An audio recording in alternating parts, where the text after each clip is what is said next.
हम बात करते हैं मोर्शिकार मुस्लिम समाज के बारे में।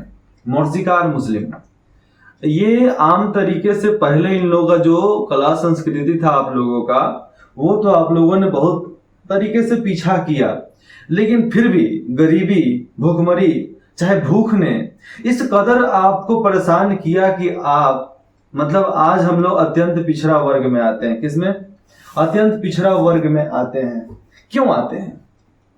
हमने जब हमारे पूर्वजों ने धर्म परिवर्तन किया, सनातन हिंदू धर्म से मुसलमान धर्म में आए, आप सब जानते हो कि भैया हम लोग यहां से परिवर्तनशील हैं, हम लोग एक ही धर्म से परिवर्तन हुए, क्योंकि गांव गांव तक मुस्लिम समाज पहुंच जाना, चाहे पहुंचा देना, किसी भी राजाओं के बस का बात नहीं है। किसी भी राजाओं की इतनी औकात नहीं है कि गांव गांव गली गली तक एक समाज को पहुंचा देवे। नहीं पहुंचा सकता है। हाँ, परिवर्तन करा सकता है। पहले परिवर्तन का ही रूप है कि आज मुस्लिम समाज जहां भी है, मैं अत्यंत पिछड़ा का बोल रहा हूं, जहां भी है उन लोगों का घर एकदम तरीके से एक पर एक घर बना हुआ है। मतलब बहुत सटा छोटा घर है।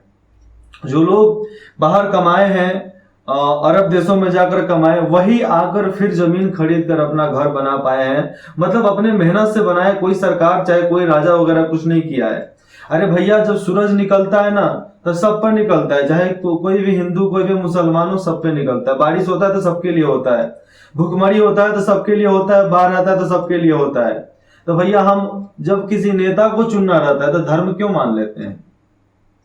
चांद भी निकलता है तो सबके लिए निकलता है, किसी एक के लिए तो नहीं निकलता है। किसी एक के लिए निकले तो आप बोलो ना भैया, नहीं निकलता है ना। तो मैं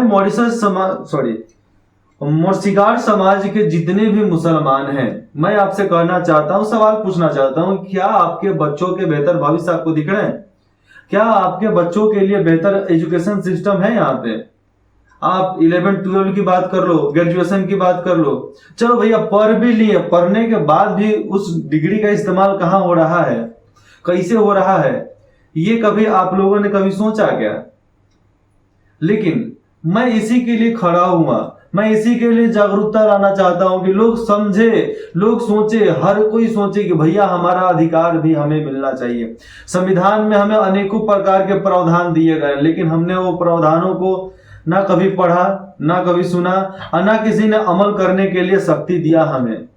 मैं हर्षवर्धन बिहार, मैं आपका समर्थन, आपका साथ चाहता हूं कि मैं बिहार का शिक्षा व्यवस्था, यहाँ का समाज व्यवस्था, स्वास्थ्य व्यवस्था और रोजगार व्यवस्था अच्छा कर सकूं।